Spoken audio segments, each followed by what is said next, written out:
Praise lord. ఈ రోజున మీకు ఒక మిషనరీ గారి గురించి మనం మాట్లాడుకుందాం. అతను ఎవరో తెలుసండి? డిఎల్ మూడీ గారు. ఈ డిఎల్ మూడీ గారి గురించి మనం చాలా విషయాలు మాట్లాడుకోవాలి. ఇతని గురించి మీరు విన్నట్లయితే సువార్త చెప్పకుండా ఉండలేరు.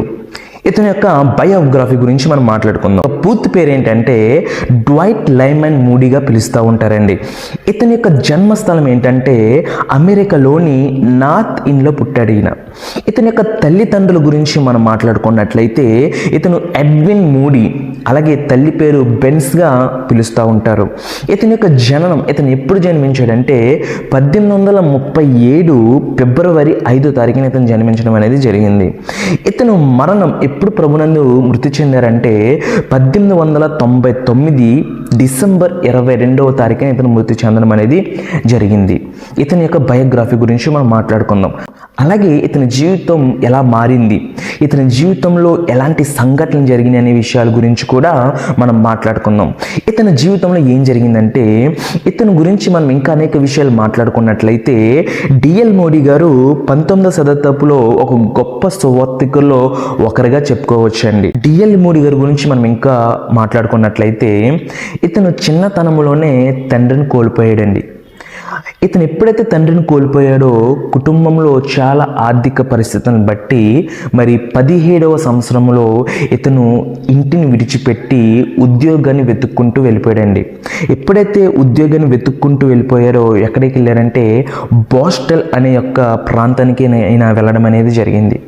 ఎప్పుడైతే ఆయన బోస్టల్ ప్రాంతానికి ఎప్పుడైతే వెళ్ళాడో అలా వెళ్తూ ఒక చెప్పుల దుకాణంలో ఈయన పని చేయడం అనేది జరిగింది. ఆ చెప్పుల దుకాణంలో ఒక అతను ఉన్నాడండి. అతను ఎవరంటే ఎడ్వర్డ్ కింబల్ అనే ఒక దేవుని యొక్క కుమారుడు ఉండడం అనేది జరిగింది. అతను ఒకరోజు డిఎల్ మూడీ గారికి క్రీస్తు ప్రేమ గురించి, క్రీస్తు మాటల గురించి చెప్పడం అనేది జరిగింది. ఎప్పుడైతే ఆ యొక్క వ్యక్తి మూడీకి క్రీస్తు విషయాలు చెప్పాడో ఆ రోజున మూడీ క్రీస్తుని అంగీకరించడం అనేది, క్రీస్తుని సొంత రక్షకుడిగా స్వీకరించడం అనేది జరిగింది. ఎప్పుడైతే అలా దేవుని మాటలు విన్నాడో ఆ యొక్క మరుసటి రోజు నుండి తన జీవితంలో ఒక మలుపు తిరగని చాలా విషయాలు జరిగినాయి. అదేంటంటే గనక ఇతను ఎప్పుడైతే చెప్పుల దుకాణంలో పనిచేస్తున్నారో మరింతగా ఆ చెప్పుల దుకాణం అనేది అభివృద్ధి చెందడం అనేది జరిగింది.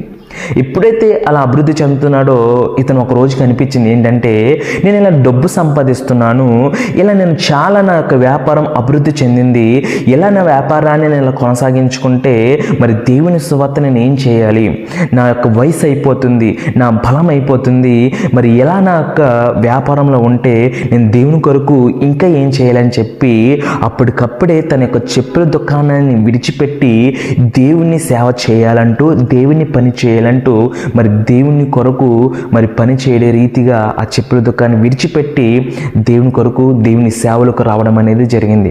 ఎప్పుడైతే ఈయన దేవుని సేవలకు రావడం జరిగిందో గొప్ప గొప్ప పరిచర్యలు చేయడం అనేది మనం చూస్తూ ఉంటాం. అనాథ పిల్లలకు ఈయన ఆహారం ఇవ్వడం, అనాథ పిల్లల్ని ఈయన చేర్చుకోవడం, అలాగే అనేక యవనస్తులకి సువార్తలు చేయడం, వాళ్ళందరినీ క్రీస్తు బిడ్డగా మార్చడం అనేది డిఎల్ మూడీ గారి జీవితంలో చాలా విషయాలు మనం తెలుసుకోవచ్చు.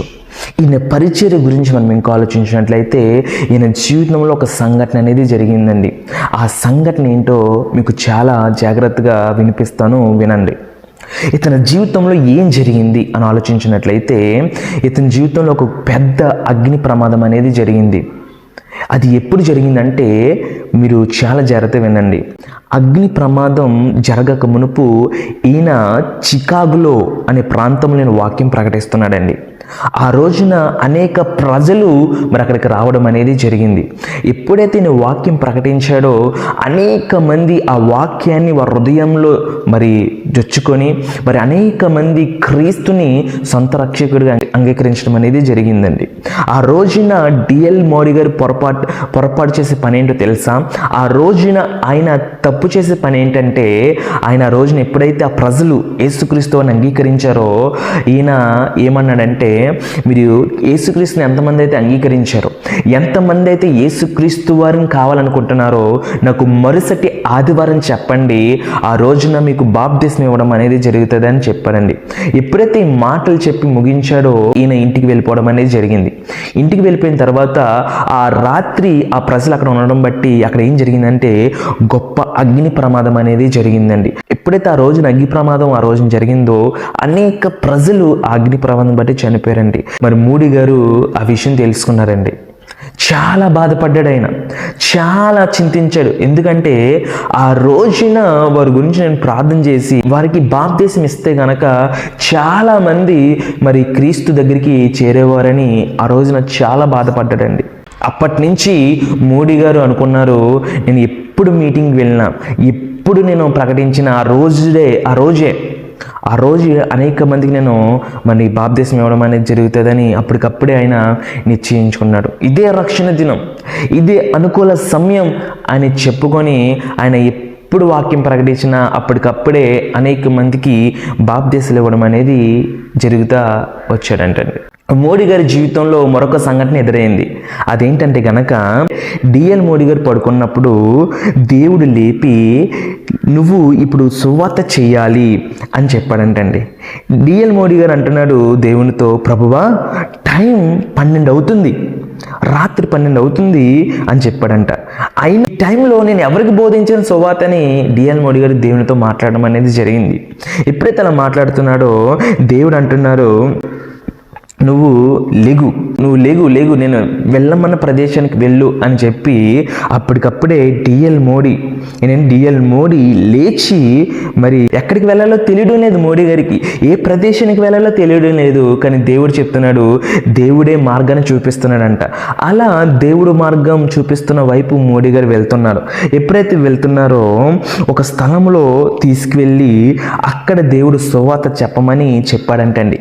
ఎప్పుడైతే చెప్పమని చెప్పాడో అక్కడ ఎవరు లేరు, అంత చీకటి అయినప్పటికీ, దేవా ఇక్కడ ఎవరు లేరు కదా, ఇక్కడ నేను ఎవరికి సువార్త చెప్పను అని అడిగితే దేవుడు అంటున్నాడు, నేను ఏం చెప్తున్నాను నువ్వు అదే చేయి అని చెప్పి, నువ్వు ఎప్పుడైతే ఇక్కడ 1000 మంది జనం ఉంటే నువ్వు ఎలా చెప్తావో, అనేక మంది జనం ఉంటే ఎలా చెప్తావో అంతే రీతిగా నువ్వు ఈ రోజున ఈ స్థలంలో వాక్యం చెప్పనగానే డిఎల్ మోడీ గారు ప్రభు చెప్పారు కదని చెప్పి అక్కడ ఆయన మాట్లాడడం అనేది బోధించడం అనేది జరిగింది.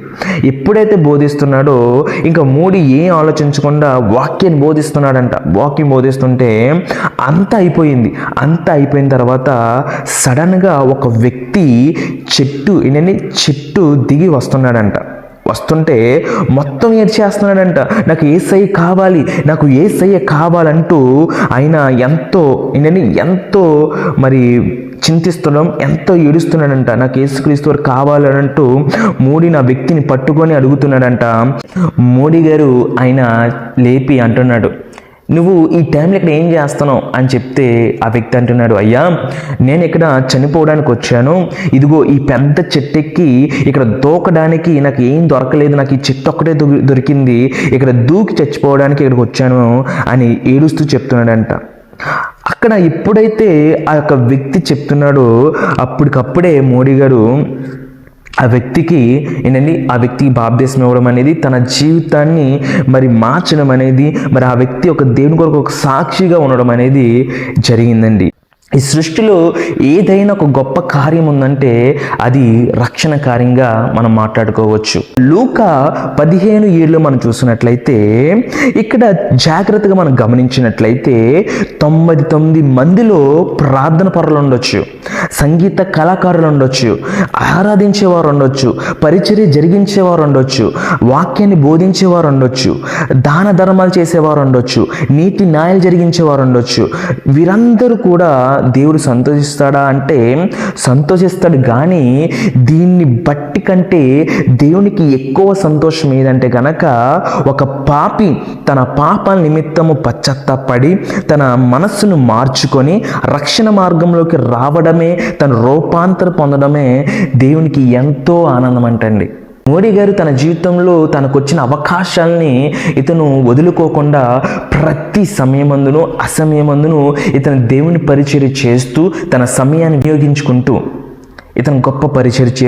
తన సమయాన్ని వినియోగించుకుంటూ గొప్ప పరిచర్య చేసినటువంటి గొప్ప వ్యక్తిగా ఈ డిఎల్ మోడీ గారి గురించి మనం మాట్లాడుకోవచ్చండి. ఇతను అంతంత మాత్రమే కాదండి, ఇతను అనేక యవనస్తుల్ని సేవ కొరకు పంపించాడంట. ఇతను అనేక మందిని దేవుని యొద్దకు చేర్చాడంట. ఇతను అనేక సంస్థలు నిర్మించాడంట. ఇతను ఎప్పుడు తన జీవితంలో అందరినీ దేవుని దగ్గరికి నడిపిస్తూ అనేక సంస్థలు స్థాపించి దేవుని కొరకు ఒక గొప్ప పరిచర్య చేసిన ఒక వ్యక్తిగా ఇతని గురించి మనం చెప్పుకోవచ్చు. ఈయన లోకములో ఉన్న గొప్ప కార్యాలు సాధించిన గొప్ప దైవజనుడి కింద మనం మాట్లాడుకోవచ్చు. అలాగే ఇలా అయినా పరిచర్య చేస్తూ దేవుని నిమిత్తం ఈయన ఎంతో గొప్ప పరిచయాలు వాడబడిన గొప్ప సుభక్తుడి కింద మనం మాట్లాడుకోవచ్చండి. ఇలా అయినా దేవుని సేవ చేస్తూ 1899వ సంవత్సరంలో ఈయన డిసెంబర్ 22వ తారీఖున ప్రభుయందు నిద్రించడం అనేది జరిగింది. ఇతని యొక్క సేవ జీవితం ఇదండి. మన జీవితంలో కూడా నేను చెప్పేది ఏంటంటే, మీకు దేవుడు మనకి ఇచ్చిన ప్రతి అవకాశాన్ని వినియోగించుకోవాలండి. దేవుడు మన జీవితంలో ఏదైతే తన సంకల్పం చొప్పున తన చిత్తం చొప్పున నడిపిస్తున్నారో దాన్ని బట్టి మన జీవితాలు ఉండాలి తప్ప మన సొంత నిర్ణయాలు, మన సొంత ఆలోచన బట్టి మనం ఎప్పుడు కూడా నిర్ణయాలు తీసుకోకూడదు.